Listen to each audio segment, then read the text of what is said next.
living room on every street corner in this country.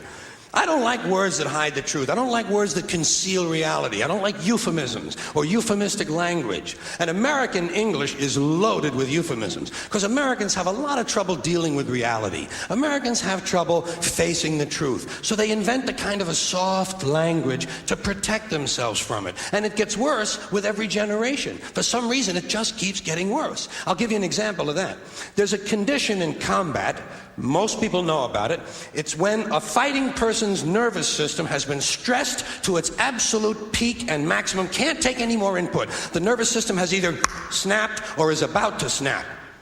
In the First World War, that condition was called shell shock. Simple, honest, direct language. 2 syllables, shell shock. Almost sounds like the guns themselves. That was 70 years ago.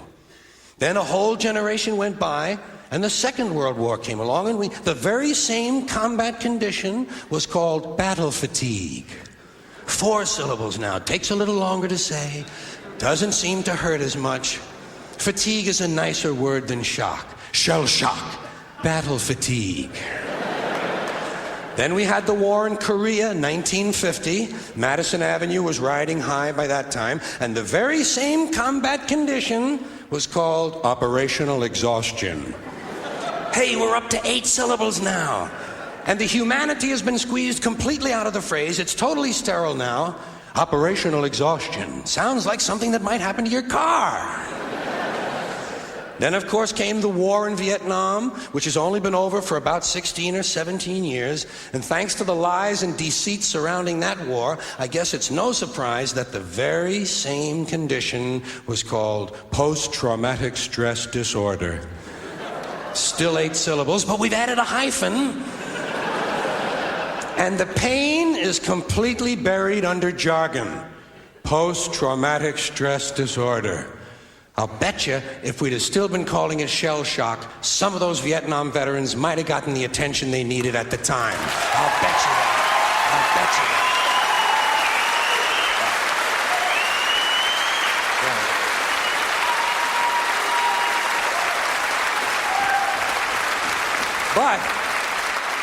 But it didn't happen. And one of the reasons is because we were using that soft language, that language that takes the life out of life. And it is a function of time. It does keep getting worse. Give you another example. Sometime during my life, toilet paper became bathroom tissue. I wasn't notified of this. No one asked me if I agreed with it. It just happened. Toilet paper became bathroom tissue. Sneakers became running shoes. False teeth became dental appliances. Medicine became medication. Information became directory assistance. The dump became the landfill. Car crashes became automobile accidents. Partly cloudy became partly sunny. Motels became motor lodges. House trailers became mobile homes. Used cars became previously owned transportation. Room service became guest room dining. And constipation became occasional irregularity. When I was a little kid, if I got sick, they wanted me to go to the hospital and see the doctor. Now they want me to go to a health maintenance organization or a wellness center to consult a healthcare delivery professional.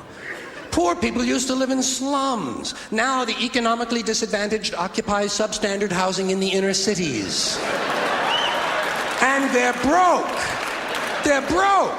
They don't have a negative cash flow position. They're fucking broke. Because a lot of them were fired. You know, fired. Management wanted to curtail redundancies in the human resources area. So many people are no longer viable members of the workforce. Smug, greedy, well-fed white people have invented a language to conceal their sins. It's as simple as that. The CIA doesn't kill anybody anymore. They neutralize people. Or they depopulate the area. The government doesn't lie. It engages in disinformation. The Pentagon actually measures nuclear radiation in something they call sunshine units. Israeli murderers are called commandos. Arab commandos are called terrorists. Contra killers are called freedom fighters. Well, if crime fighters fight crime and firefighters fight fire, what do freedom fighters fight? They never mention that part of it to us, do they? Never mention that part of it.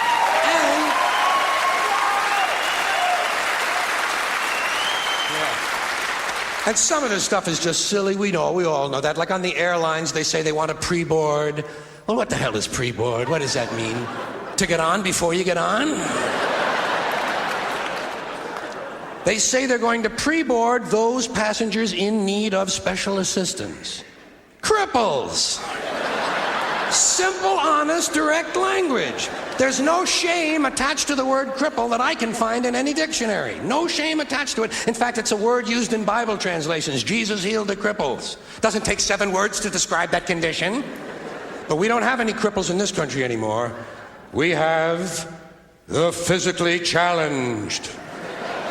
Is that a grotesque enough evasion for you? How about differently abled?